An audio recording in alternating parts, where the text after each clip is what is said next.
오늘은 창세기 13장으로 가겠습니다.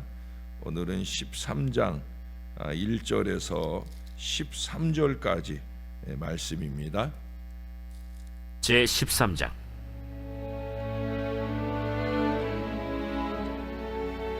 아브람이 애굽에서 그와 그의 아내와 모든 소유와 롯과 함께 네겝으로 올라가니 아브람에게 가축과 은과 금이 풍부하였더라. 그가 네겝에서부터 길을 떠나 베델에 이르며 베델과 아이 사이 곧 전에 장막 쳤던 곳에 이르니 그가 처음으로 제단을 쌓은 곳이라. 그가 거기서 여호와의 이름을 불렀더라. 아브람의 일행 롯도 양과 소와 장막이 있으므로 그 땅이 그들이 동거하기에 넉넉하지 못하였으니 이는 그들의 소유가 많아서 동거할 수 없었음이니라. 그러므로 아브람의 가축의 목자와 롯의 가축의 목자가 서로 다투고 또 가나안 사람과 브리스 사람도 그 땅에 거주하였는지라. 아브람이 롯에게 이르되 우리는 한 친족이라. 나나 너나 내 목자나 네 목자나 서로 다투게 하지 말자. 내 앞에 온 땅이 있지 아니하냐. 나를 떠나가라. 네가 좌하면 나는 우하고 네가 우하면 나는 좌하리라. 이에 롯이 눈을 들어 요단 지역을 바라본즉 소알까지 온 땅에 물이 넉넉하니 여호와께서 소돔과 고모라를 멸하시기 전이었으므로 여호와의 동산 같고 애굽 땅과 같았더라. 그러므로 롯이 요단 온 지역을 택하고 동으로 옮기니 그들이 서로 떠난지라.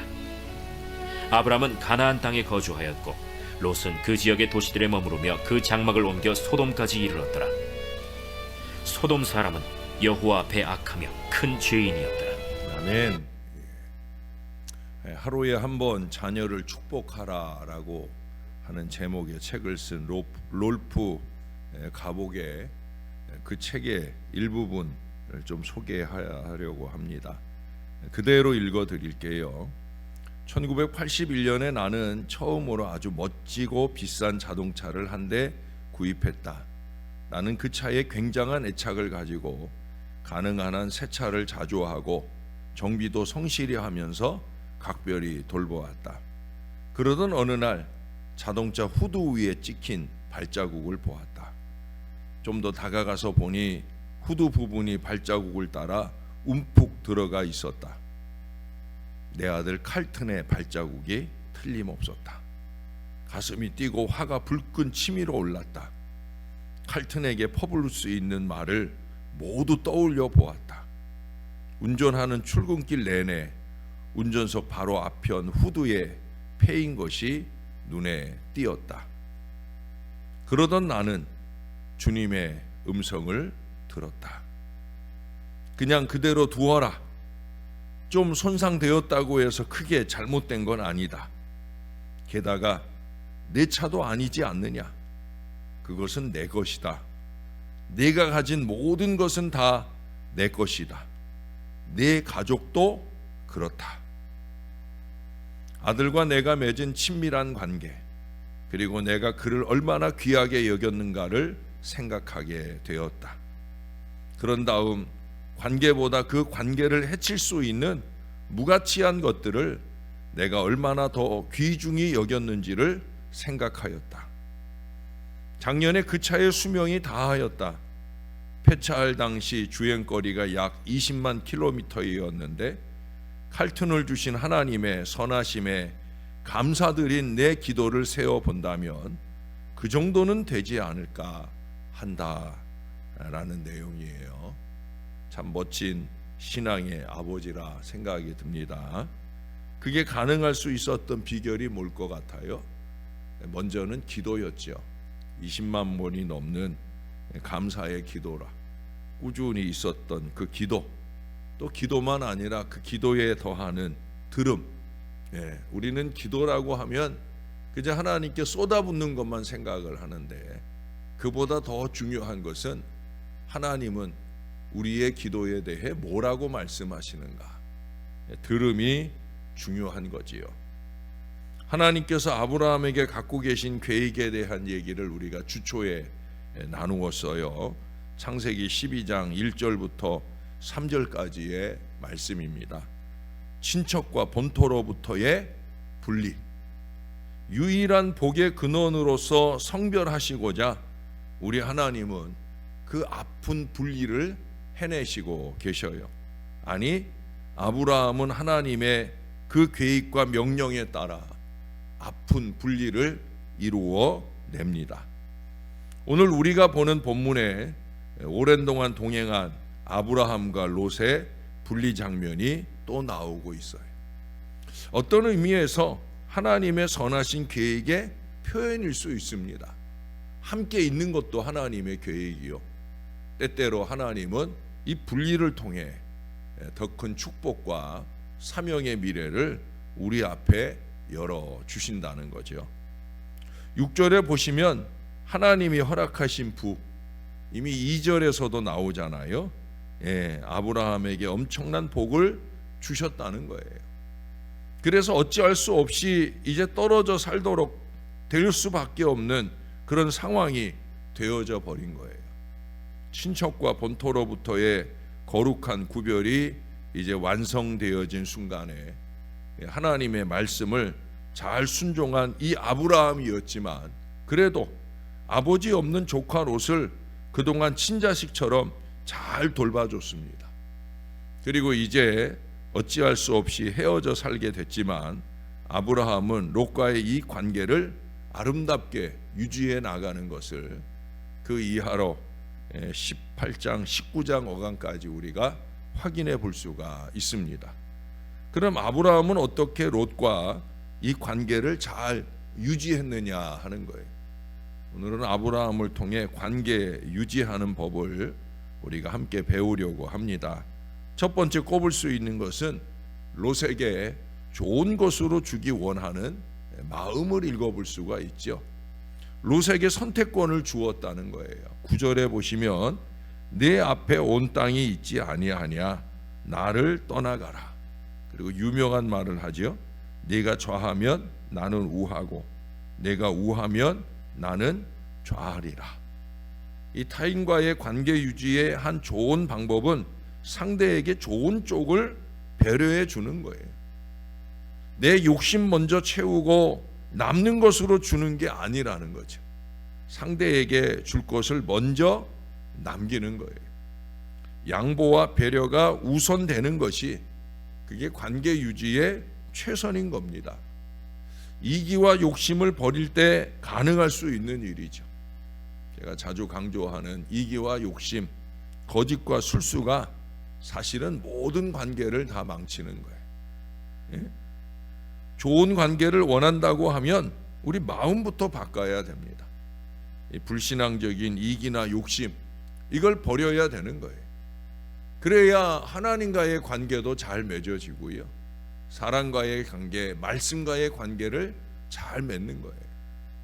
제가 목회를 해보면 많은 사람들이 목사가 끊임없이 버리라 하는 이기와 욕심을 안 버리겠다고 고집을 부리면서 오히려 말씀을 버리고 관계를 버리는 그런 어리석음을 범하는 걸 봅니다. 여러분, 이기와 욕심을 버려야 돼요. 거짓과 술수를 버려야 돼요. 그래야 관계가 열린다니까요. 먼저 중요한 하나님과의 관계가 열리고, 그리고 사람과의 관계도 열리는 거예요. 두 번째는 14장에서 찾아볼 수가 있어요. 다음 장에 가보면 롯이 사는 그 소돔 지역이 가나안의 네 왕의 연합군에 의해서 침공을 받게 됩니다. 그리고 안타깝게도 롯이 사로잡혀 갑니다. 이 소식을 들은 아브라함이 집에서 훈련시킨 부하들을 데리고 가서 그 연합군을 무찌르고 그 조카를 구해오는 장면이 나오고 있어요. 관계 유지를 위한 두 번째 방법은 상대방의 어려움에 동참하는 거죠. 강 건너 불구경하듯 하는 건 그건 관계가 아니죠. 상대방이 어렵고 힘들 때 그 어려움을 돌보기 위해 힘써서 그 어려움을 해결할 수 있도록 노력해 주는 겁니다. 여러분, 지금은 전쟁이에요. 그건 뭐예요? 내가 목숨을 걸어야 되는 일이에요. 아브라함은 지금 목숨을 걸고 그 일을 실행에 옮기고 있어요. 그게 사랑인 거죠. 그게 사랑인 거죠. 내 목숨을 걸고 내가 희생하고 내가 배려하고, 그러면서 상대방을 돌보는 것. 요한복음 15장 13절에 보면 친구를 위해 목숨을 버리는 것보다 더 큰 사랑은 없다고 누가 말씀하셨어요? 예수님이 말씀하셨어요. 말씀만 하신 게 아니잖아요. 예수님은 그 말씀을 하시고 친구인 우리들을 위해 기꺼이 십자가에 달려 죽으시는 길을 택해 주셨어요. 여러분, 우리가 목숨까지는 몰라도 우리가 성심껏 상대방의 아픔을 동참하기 위해 또 치유하기 위해 힘쓸 수 있어야 합니다. 그 상대가 나와 상대하고 있다는 걸 그가 깨닫지 못할 때라도 우리는 할 수 있는 우리의 노력들을 통해 그들을 섬길 수 있는 그런 믿음의 노력을 기울여 가야 된다는 거예요. 세 번째는 18장 이하에서 찾아볼 수가 있죠. 우리가 잘 아는 소돔과 고모라 성의 멸망이 아브라함에게 예고가 됩니다. 왜 아브라함에게 예고가 됐겠어요? 먼저는 그 집에 온 하나님의 사자, 이 낯선 손님들을 잘 대접한 대가로서 받은 일이고요. 또 하나는 아브라함의 조카 사랑을 하나님이 잘 아시기에 어찌 보면은 그것을 이미 예고해 주고자 그 하나님의 사자들이 이 아브라함을 찾아온 것일 수도 있습니다. 우리가 그런 마음의 태도로 신앙생활을 하는 게 중요하겠죠. 소돔과 고모라, 이 성에 바로 롯이 살고 있었습니다. 그래서 아브라함은 그 사실을 알게 되자 뭐 했어요? 소돔과 고모라 성을 위해서, 아니 조카 롯을 위해서 하나님께 기도했어요. 간절히. 기도의 신용을 낸 게 아니에요. 기도의 자리만 채운 게 아니에요. 아브라함은 어떻게 하든지 살려보겠다고, 롯을 살리고 롯이 거하는 소돔성을 살려보려고 하나님께 매달리고 또 매달려요. 하나님, 의인 50명이 있다면 그래도 그것을 멸하시겠습니까? 아니지. 의인이 50명 있으면 어떻게 멸하겠는가? 아무리 생각해도 50명이 안 되지 싶어서 45명은요, 40명은요, 30명은요, 20명은요, 10명은요, 어떻게 하든지 살려보고자 기도하고 또 기도하는 이 아브라함의 모습을 읽어볼 수가 있습니다. 그러나 안타깝게도 이 소돔성에는 의인 10명이 없어요. 그래서 결국 그 소돔성은 하나님에 의해 멸하시게 되어집니다. 그러나 아브라함의 그 간절한 중보기도 덕분에 롯과 그 가족을 구원해 주시는 내용들을 읽어볼 수가 있습니다. 여러분, 세 번째 관계 유지를 위한 가장 좋은 방법은 바로 중보기도죠. 중보기도. 우리가 중보기도를 소홀히 할 때가 너무 많은 것 같아요. 사실은 우리가 하나님 앞에 영적 지도자로 부름받은 으뜸 사명은 기도하라고 부르는 거예요.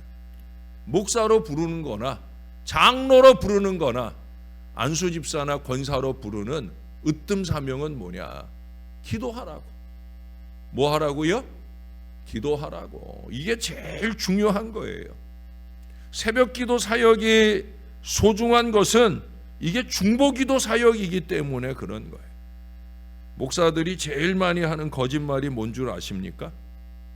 목사들이 제일 많이 하는 거짓말, 위에서 기도하겠습니다, 이 거짓말을 제일 많이 한다는, 좀 안타까운 얘기죠. 저는 그 거짓말을 안 하려고 기도 노트를 준비합니다. 그래서 1년 내 점점 두꺼워지는 기도 노트를 가지고 중보기도 사역에 최선을 다하려고 노력을 합니다. 근데 목사만 그런 거짓말 하겠습니까? 아니죠. 많은 신앙인들이 기도를 가지고 거짓말을 해요. 하나님이 들으시는 기도에 거짓을 담는단 말이죠. 기도해 준다고 하면서 기도하기를 늘 쉬고 살고, 기도에 게으른 거짓말을 하고, 기도가 자기가 기도한 대로 자기가 제일 안 하는 거짓말을 합니다. 하나님 앞에, 사람들 앞에 거짓말을 하고 살아요. 아무렇지도 않게 새파란 거짓말을 날마다 때마다, 심지어 기도의 자리에서조차 그 거짓말들을 쏟아놓고 산다는 거예요. 이게 사람들은 속아 넘어갈 때도 있지만은 하나님을 속일 수는 없는 거 아니겠습니까? 여러분, 그렇게 살면 안 됩니다. 그런 기도하면 안 되는 거예요. 좀 기도를 바로 하고 기도대로 잘 살아낼 수 있어야 됩니다. 특히도 중보 기도는 더욱더 그래요. 왜 그래요? 영혼을 책임지는 거잖아요. 영혼을 책임지고 영혼의 생명과 영혼의 삶을 책임지는 일이기 때문에 중보 기도 가지고 장난치면 안 돼. 목회자들은 특히 그렇습니다. 장로님들은 특히 그렇습니다. 중보 기도의 이 사명을 가지고 장난치고 살면 절대 안 되는 거예요. 예? 섬기는 중보 기도가 신앙입니다. 그의 나라와 그의 의를 구하는 중보 기도, 공동체와 개인을 잘 섬기는 으뜸 신앙은 바로 이 기도에 있다는 사실이에요. 기도가 범사 형통을 여는 열쇠이기에 그래서 기도하는 거예요. 기도 술술이 모든 일을 술술 풀리게 하기 때문에 기도로 돕고 그 기도하는 마음으로 도울 수 있을 때 그게 진짜 돕는 게 되는 거예요. 예? 기도 없이 걱정만 해주는 거, 여러분 세상 사람들도 그거 잘합니다. 우리는 신앙의 방법대로 가장 우선된 기도를 해주어야 되는 거예요. 제가 어제 저녁에도 말씀드렸잖아요. 새해 우리 교회는 희년 안식에 들어간다. 그래서 쉬게 하고 쉬는 목회를 할 거다. 그러나 다 쉬지만 오히려 중보 기도는 갑절로 하게 될 것이다. 뭐 저의 목회가 그렇고 또 교회도 마찬가지죠. 예, 우리가 진정한 안식은 기도 속에 이루어지는 거예요. 그래서 기도하는 자리를 더 열심히 찾으며 또 우리가 함께 여러 모양의 친교를 이어갈 때에도 모인 그 자리에서 우리는 신령한 기도를 이어가며 신령한 친교로 통해 우리가 함께 잘 안식하는 은혜의 체험들을 내년 한 해 동안 이루어 가게 될 것입니다. 기도 없는 신앙은 없는 거예요. 그래서 전 기도하지 않는 사람들이 제일 미워요. 자기 발등에 불 떨어졌는데도 기도하지 않는 사람은 더 한심해 보여요. 이건 뭐 대놓고 말할 수 있는 일이에요. 여러분, 뜨겁고 간절한 아브라함의 기도를 기억합시다. 기도로 생명을 구하고 새로운 삶의 미래를 열어주는 깊고 넓은 기도를 배우고 실천할 수 있어야 되는 거예요. 관계 유지의 으뜸은 기도입니다. 예? 양보와 사랑의 기도를 더할 때 은혜의 미래를 함께 달려갈 수 있는 거예요. 걱정만 하지 기도는 안 한다고 하면 그 걱정은 의미가 없는 거예요. 걱정하지 말고 오히려 위에서 기도해야 되는 거예요. 지금은 2026년을 위해 기도해야 할 때입니다. 기도로 준비된 목회 계획이 중보기도의 발전기로 힘을 더하여, 예? 중보기도의 발전기로 힘을 더하여 힘차고 행복하게 2026년에 행복이, 예? 우리 앞에 활짝 열릴 수 있게 되기를, 우리를 위해 말할 수 없는 탄식으로 늘 기도해 주시는 우리의 구주 예수님 이름으로 간절히 축원합니다. 기도하겠습니다. 하나님, 오늘도 중보기도의 사명자들이 새벽을 깨웠습니다. 기도로 관계를 유지하고 기도로 그 마음을 다스려 아버지 하나님 원하는 뜻을 따라 때로는 목숨을 걸고서라도 우리가 위하고 아끼는 그 마음을 신앙 안에 표현하는 아름다운 믿음을 주 앞에 올려드리나이다. 걱정만 해줄 뿐이지 기도할 줄 모르는 것은 그건 아무것도 아님을 깨달을 수 있는 하나님의 사람들이 되게 하여 주옵소서. 개인을 위해서나 공동체를 위해서나 가장 중요한 우선된 일은 기도에 있다는 걸 알게 도와주시고, 열심히 있는 믿음의 기도로 주님 앞에 매달릴 수 있는, 열심히 있는 믿음의 기도로 위하여 기도해 줄 수 있는 중보기도의 사명자들이 이 재단 안에 많이 세워질 수 있게 은혜를 베풀어 주옵소서. 기도하라고 세운 자리를 깨닫지 못하고 게으름과 나태함으로 사는 인생들을 우리 하나님께서 깨워주시고 믿음의 무릎을 꿇어 열심 있게 기도할 수 있게 도와주옵소서. 위에서 기도하겠다 거짓말을 하거나 강단에서 기도하고서 자기가 제일 지키지 않는 어리석은 인생을 살지 않도록 믿음의 기도로 신의를 지키고 믿음의 기도로 신앙을 지키는 건강하고 신령한 믿음의 자녀들이 이 재단을 우뚝우뚝 세워가게 역사를 더하여 주옵소서. 기도의 기둥이 교회의 기둥인 것을 잊지 말게 도와주시고, 기둥이 많은 견고한 영적 거인의 믿음의 기도가 많은 우리 신월제일교회가 꼭 되게 하여 주옵소서. 기도 가운데 준비된 목회 계획이 기도로 통해 열심히 있게 후원되어 2026년도 우리가 주 안에 쉬면서 주 안에서 더욱더 신령한 은혜와 기쁨과 행복이 넘치는 그런 한 해를 지나야 되겠습니다. 주님이 꼭 도와주셔서 아버지 크신 은혜로 행복한 2026년이 활짝 열리게 역사를 더하여 주옵소서. 우리 새벽 용사들이 열심히 있게 중보기도하면서 그렇게 2026년을 은혜 가운데 잘 살아낼 수 있도록 다 쉬더라도 기도는 갑절로 감당하면서 그 관계를 갑절로 열어가는 신앙의 백성들 다 되게 은혜를 베풀어 주옵소서. 기다리고 고대하던 우리 형섭이의 3번째 시험 결과 합격으로 나왔습니다. 이제 4번째 마지막 시험이 내년 1월 말에 있습니다. 우리 하나님 꼭 이 아들을 붙들어 주셔서 그 마지막 시험까지 완벽하게 결실해낼 수 있게 은혜를 베풀어 주시옵소서.